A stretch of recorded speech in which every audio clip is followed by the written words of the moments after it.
Women tend to be over-mentored, but significantly under-sponsored compared to men. Okay, so if this is the reality for many women, what's the way forward? For companies that genuinely want to achieve equity, what can they do? Beyond, just running another diversity workshop. Right. Good intentions aren't enough. The article is very clear on this. Organizations that are serious about fixing this opportunity gap need systematic interventions. It's not just about awareness, it's about changing the system itself.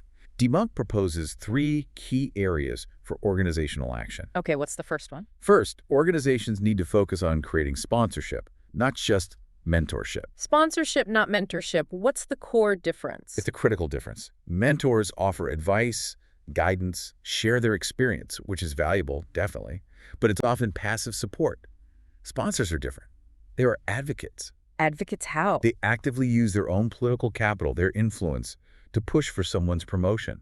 They'll recommend their sponsee for those high-visibility projects we talked about. They actively open doors using their networks. Oh, okay. Much more active. Much more active. And the research is pretty stark here. Women tend to be over-mentored, but significantly under-sponsored compared to men. So what's the solution Demunk suggests? Formalize sponsorship programs. Make it an actual expectation, potentially requiring senior leaders to actively sponsor and advocate for specific high-potential women. And this is key measure the sponsors on the actual career progression of their protégés. Oh, interesting. Accountability. Exactly. Accountability for results, not just for having the conversation. It shifts sponsorship from a nice-to-have to a core leadership responsibility, focused on building the future talent pipeline equitably. I like that. Active advocacy plus accountability. Okay, what's the second area for organizations? The second area is making the distribution of opportunities visible. It comes down to that old business saying, what gets measured gets managed. Right. Organizations need to start auditing how these high-impact opportunities are allocated with the same kind of rigor they apply to tracking financial performance. So track who gets what? Precisely.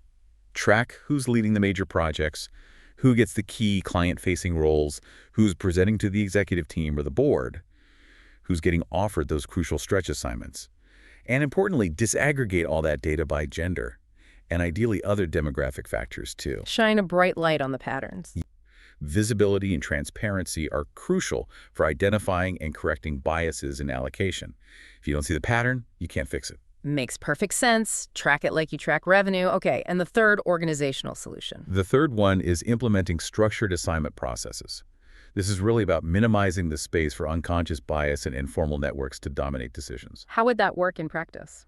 High-impact opportunities, especially the really significant ones, shouldn't be handed out based on who someone bumps into in the hallway. There should be structured processes. This means having clearly defined criteria for what's needed to lead that project or role. It means using diverse selection committees, not just one person making the call, and potentially having transparent application or expression of interest processes where possible. So formalize it more. Exactly. The article points out, again using the research analogy, when the criteria for leading something like a major climate solutions project or a quantum computing initiative are explicit, objective, and known, it makes it much harder for those informal, potentially biased networks to just override a merit-based selection. It levels the playing field. Okay, those 3, sponsorship with accountability, tracking opportunity allocation, and structured assignment processes, those seem like really concrete systemic changes. But systemic change takes time, right? It does. So for the corporate women leaders listening right now, while pushing for those organizational changes is important, you don't have to just wait.